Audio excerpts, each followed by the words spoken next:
Bonjour et bienvenue au podcast de Sorcellerie.net. Mon nom est Dead Breeze et je suis en compagnie de Zelda. Coucou Zelda. Coucou Dead Breeze. Ça va toujours Et puis bien? le temps? Oui, ça va toujours bien. Toi, le temps, ça va bien? Oui, fait beau, fait chaud. Ben, en fait, il fait frette, mais on sait plus. Non, mais ça, c'est drôle parce que peu importe quelle partie de l'année ce podcast-là va sortir, ça va être vrai. Il va y avoir des journées où il va faire froid, des journées où il va faire chaud. C'est juste, ça dépend, là. Des fois, il va faire peut-être moins 40, des fois, il va faire juste 10. On n'est pas sûr.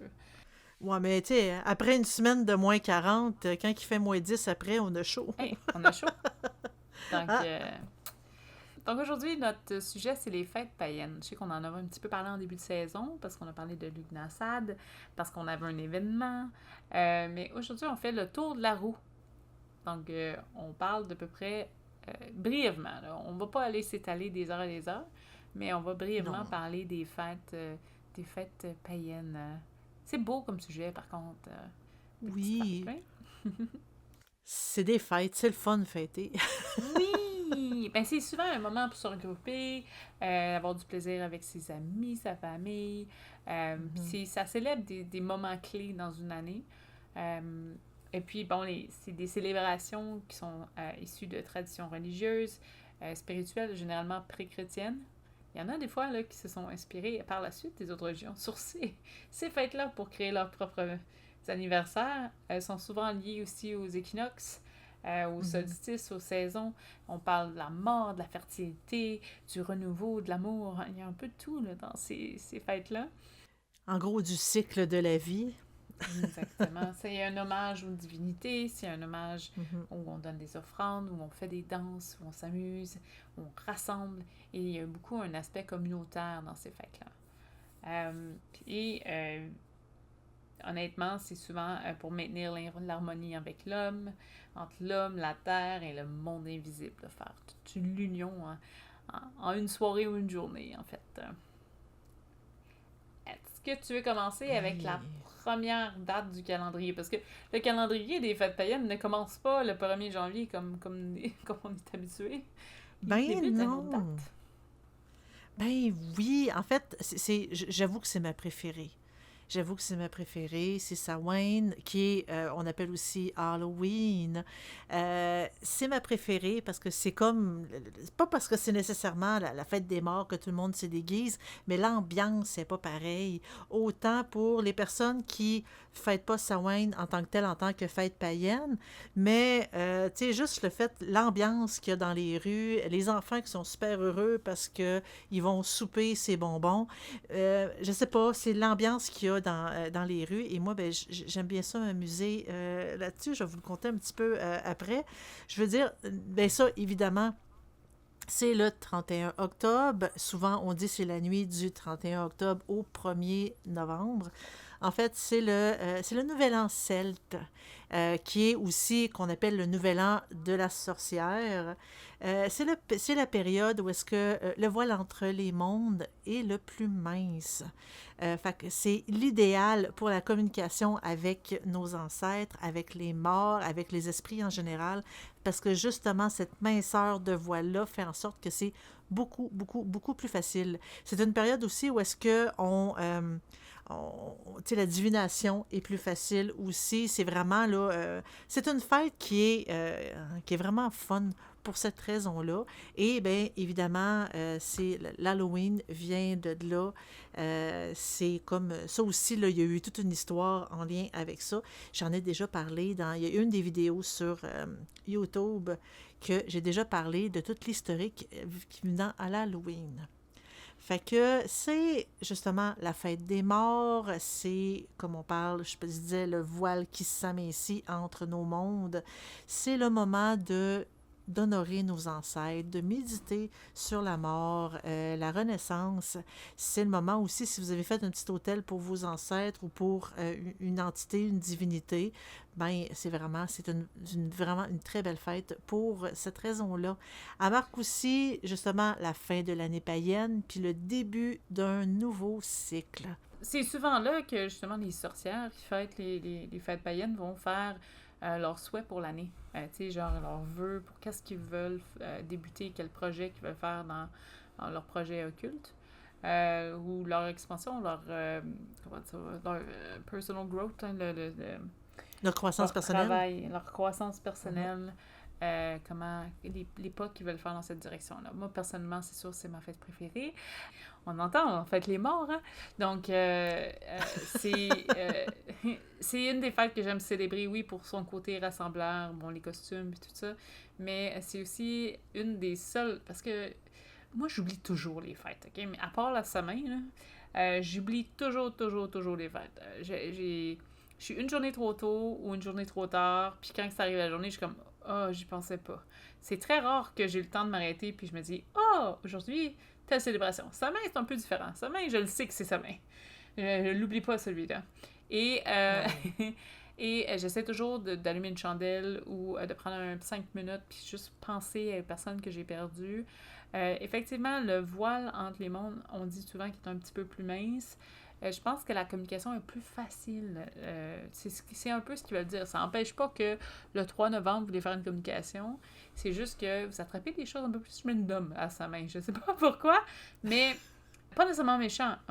J'en ai parlé dans le passé. J'ai déjà eu une communication avec plein de gens qui étaient du site d'ailleurs.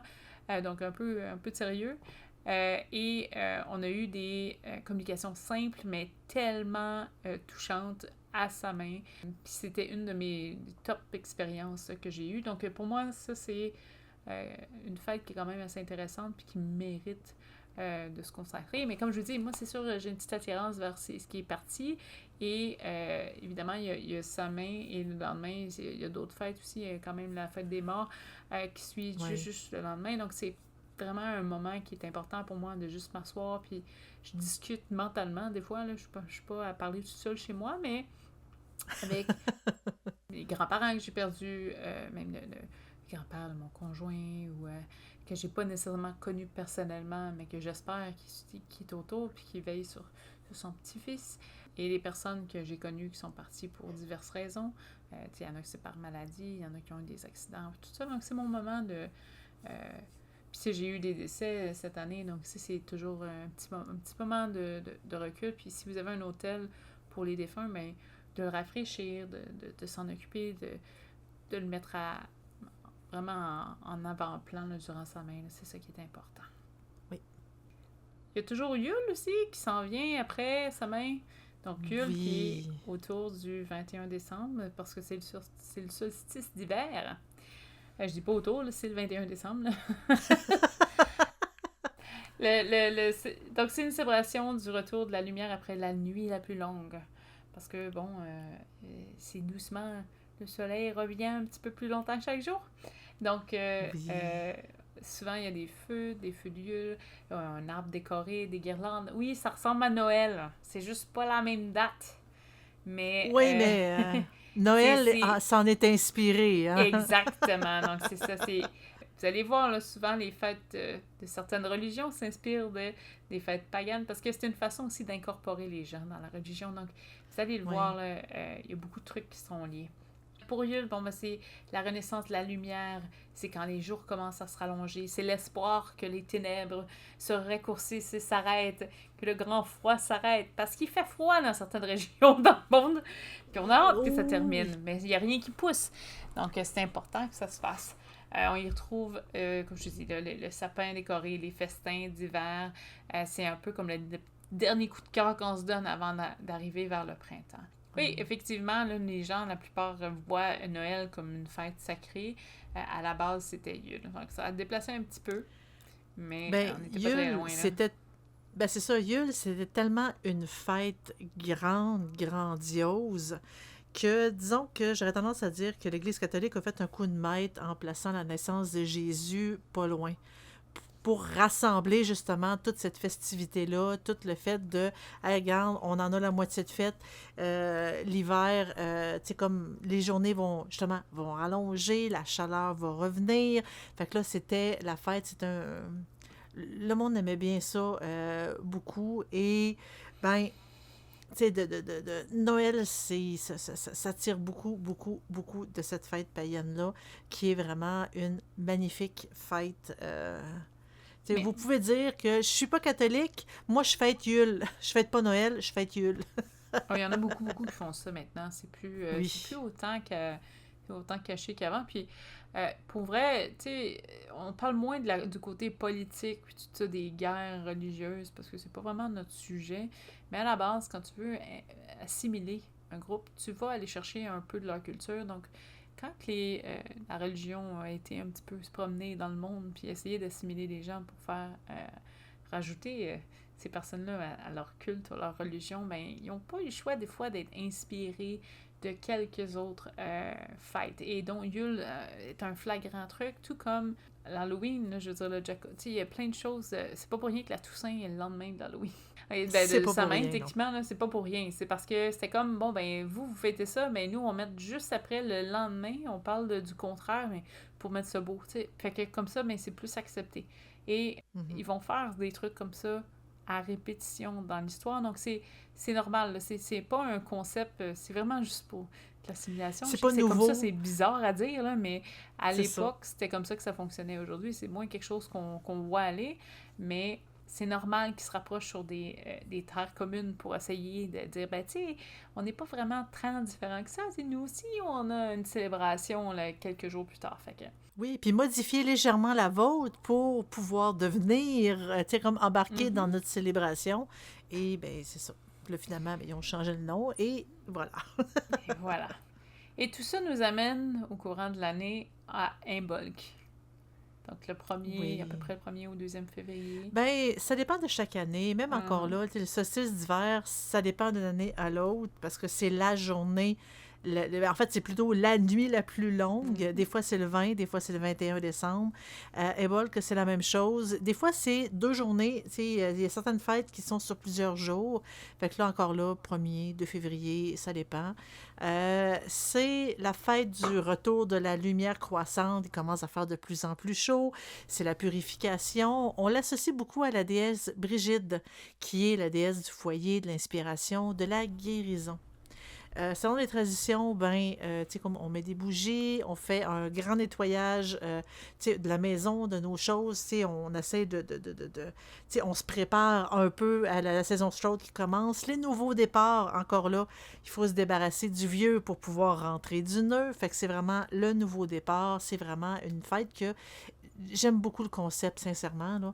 Fait que c'est la fête du renouveau, de la purification. Puis, justement, vu que c'est associé à la déesse Brigitte, ben, elle est très prisée pour beaucoup de personnes. Elle symbolise les premières lueurs du printemps, puis à la préparation des semences. Fait que c'est comme, il va bientôt faire chaud. Il va bientôt faire chaud, mais pas nécessairement au Québec. L'espoir, hein? L'espoir fait vivre. Ah, c'est l'espoir, parce qu'au Québec, tu sais, peut-être qu'il commence à faire chaud en Europe, mais au Québec, le 2 février, on est encore en plein milieu de l'hiver, je vous avoue. Là, il fait encore super froid, il y a plein de tempêtes de neige, on est encore, tu sais, enseveli de neige. Fait que c'est pas vraiment à ce moment-là qu'on commence à voir le printemps.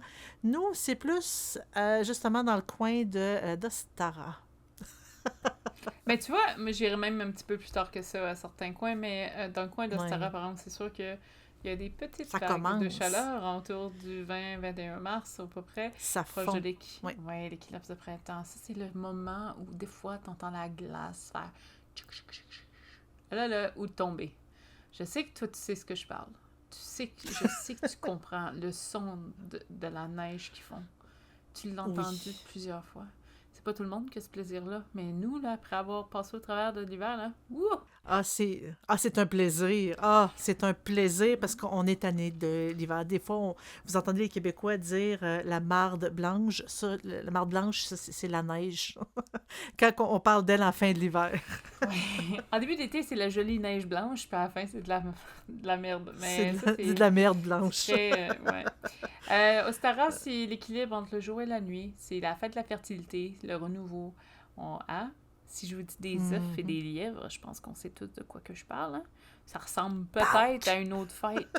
Ouais, Pâques, exactement. Fait que ça revient à ce qu'on disait un petit peu plus tôt.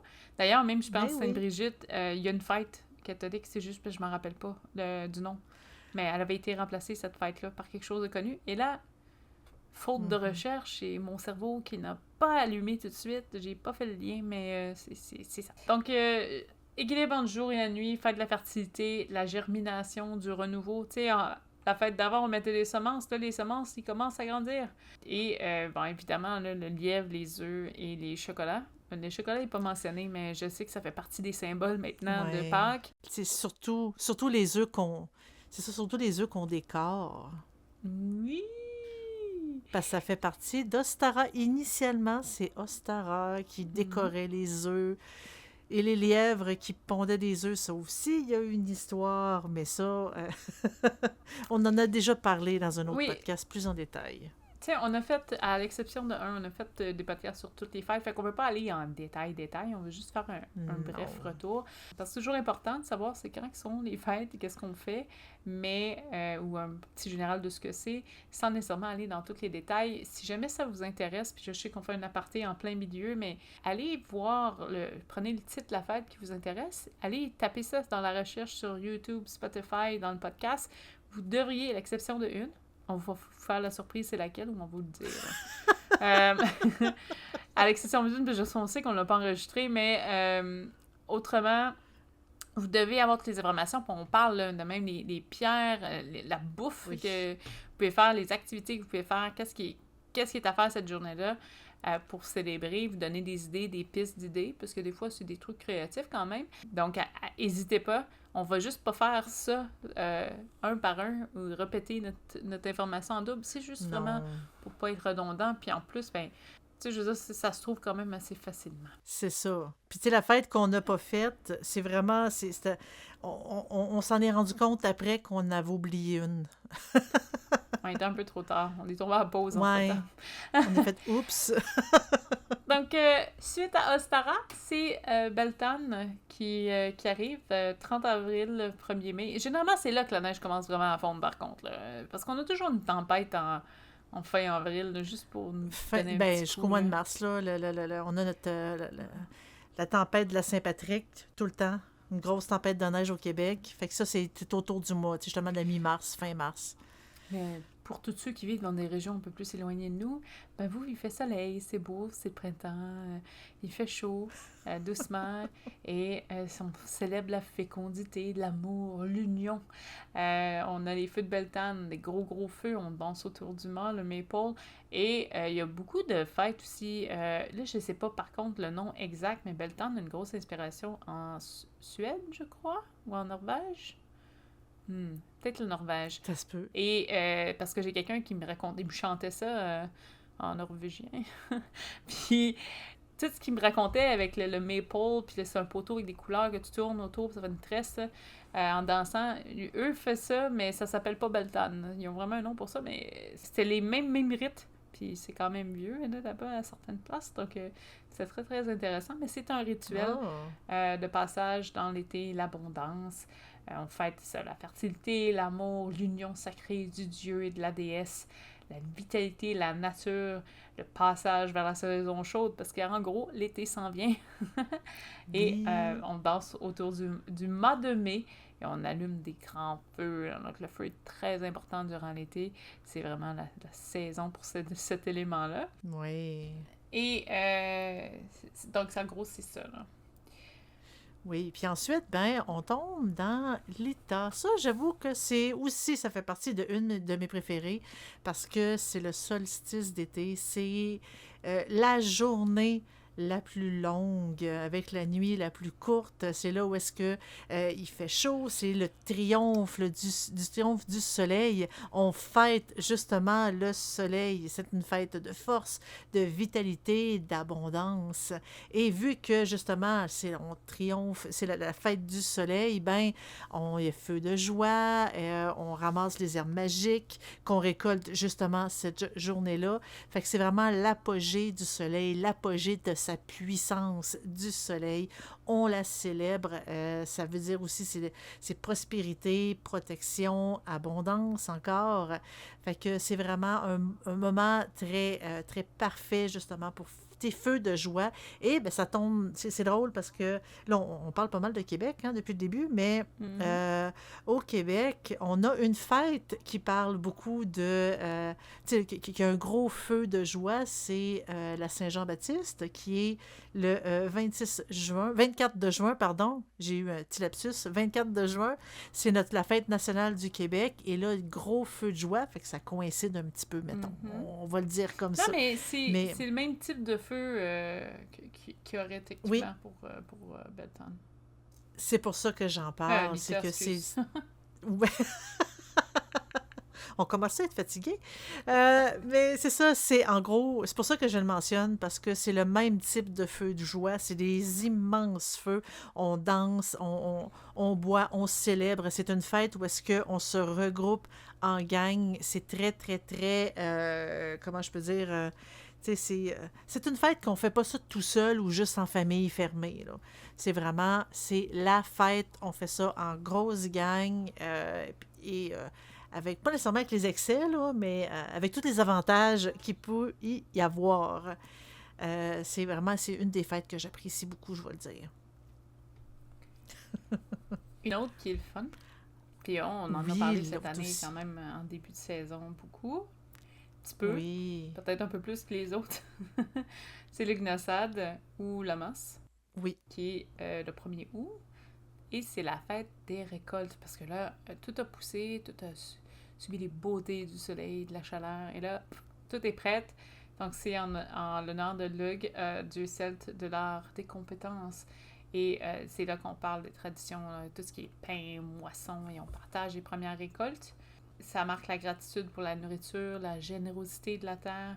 C'est un temps de partage, on fait des jeux, on fait des marchés. Et on en a parlé récemment, mais tu sais, c'est exactement ça qu'on a fait. Il y avait des partages, donc il y avait des conférences, il y avait des jeux préparés sur place, il y avait des lancers de haches, il y avait plein de trucs, et des il y avait de la marchés, nourriture. et de la nourriture aussi. Donc c'est comme un espèce de moment communautaire parce que tout le monde célèbre les premières récoltes. Et ces récoltes-là sont utiles parce que c'est ça qui vont faire que les gens vont aussi se nourrir durant les moments qui sont un peu plus frais, qui s'en Tout viennent. l'hiver. Et voilà. Donc, doucement, doucement, on arrive vers cette direction-là.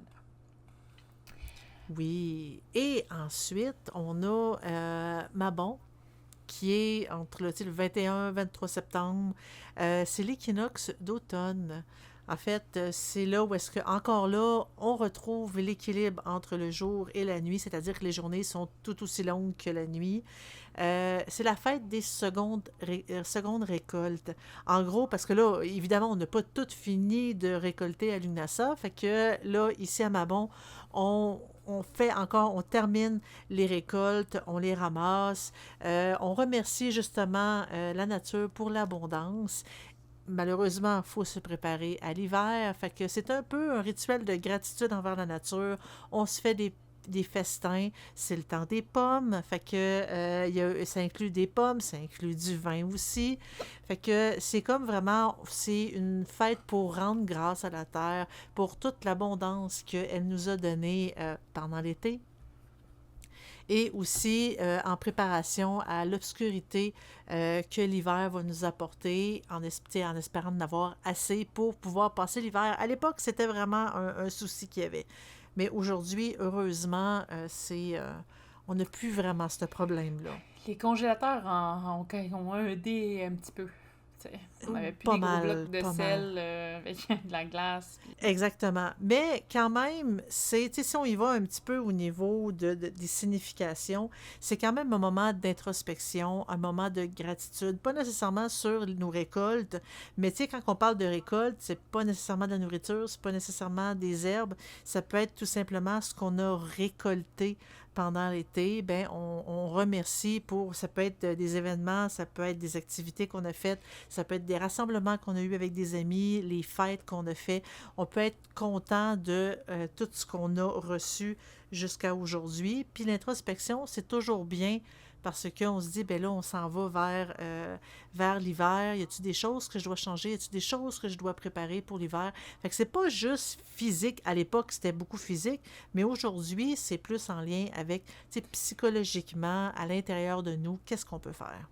considérer aussi que la roue se boucle et on retourne à sa main. Donc, techniquement, on fête aussi ce qu'on a récolté, qu'on a demandé ou qu'on a semé avec la sorcellerie pour toute l'année. Donc, c'est juste comme la Exactement. fête qui dit merci pour ça aussi, là. Même si saison ou pas, c'est pas grave. C'est vraiment juste l'année se complète et se termine. Pour finir, avant de finir sur le sujet, je voulais faire une petite parenthèse sur d'autres fêtes qui sont considérées fêtes païennes, mais de d'autres cultures, donc des mentions spéciales. On a des petites mentions spéciales. Par exemple, il y a les Saturnales, qui étaient dans le temps de décembre, dans la Rome antique, qui fêtaient l'honneur de Saturne, qui faisaient des immenses banquets où les gens inversaient leur rôle. Alors, je trouvais ça intéressant quand même de le mentionner. On a aussi la Floralia, qui est en avril à Rome, et c'était la fête des fleurs et de la fertilité. Donc, c'est des vieilles fêtes quand même, qui ont peut-être marqué... Qui ressemble, ouais, ben ça ressemble un petit peu à, justement, à Yule, ça ressemble un peu aussi à Ostara. En tout cas, je dis ça vite comme ça, là, mais ça fit un peu avec les mêmes symboles, là. Et là, je m'excuse pour probablement ma destruction verbale de Je ces vais tout fêtes-là. te laisser les dire. Mais t'as Alban Eilir, Alban Elfin, Alban Elfed et Alban Artan, qui sont des noms druidiques gallois pour les équinoxes et solstices. On les entend des fois, ces termes-là, donc c'est important. Puis ils sont déjà des fois à l'origine de certaines de ces fêtes-là. On a aussi des versions des équinoxes germaniques et nordiques qui sont liées à Freya, Fer et la fertilité, et les fêtes nordiques comme le Blot, qui sont des sacrifices saisonniers aux dieux et esprits. Donc, c'est des choses qui se faisaient pour fêter. Sont pas disparues, sont là, sont juste moins grosses qu'avant. Puis souvent, sont les bases ou les influences qui font en sorte que d'autres fêtes existent aujourd'hui. Oui, puis sont peut-être plus locales aussi, contrairement à certaines autres fêtes qui ont vraiment fait le tour du monde. Sur ce, j'espère que vous avez le petit résumé des fêtes païennes. On vous rappelle que vous pouvez toujours poser vos questions, venir nous discuter avec nous sur le Discord de sorcellerie.net. Vous voulez des informations, le site web est toujours là, donc c'est www.sorcellerie.net. On a un Twitch. Yes! On a toutes les deux un Twitch maintenant. Donc, le principal de SNET, Zelda qui est là à jouer des jeux, à faire un grimoire, ouvrir des livres, faire des unboxings. Elle fait de tout à propos de la sorcellerie, du paranormal et de l'occulte. Et répond à vos questions en live. Il y a aussi Deathlike qui vient de sortir, en fait, qui, lui, fait la promotion un peu plus... qui est à moi, qui fait la promotion un peu plus de... C'est toi, ça? le spiritisme. Oui, c'est moi, ça. Du spiritisme, de la doctrine spirit, etc. Nos podcasts sont disponibles sur toutes les plateformes de podcasts, incluant Spotify, Applecast et YouTube.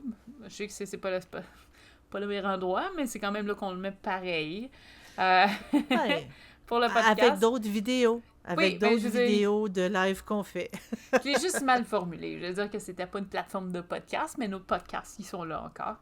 On a toujours Facebook si jamais il y a quelque chose ou vous avez quelque chose à nous suivre pour là.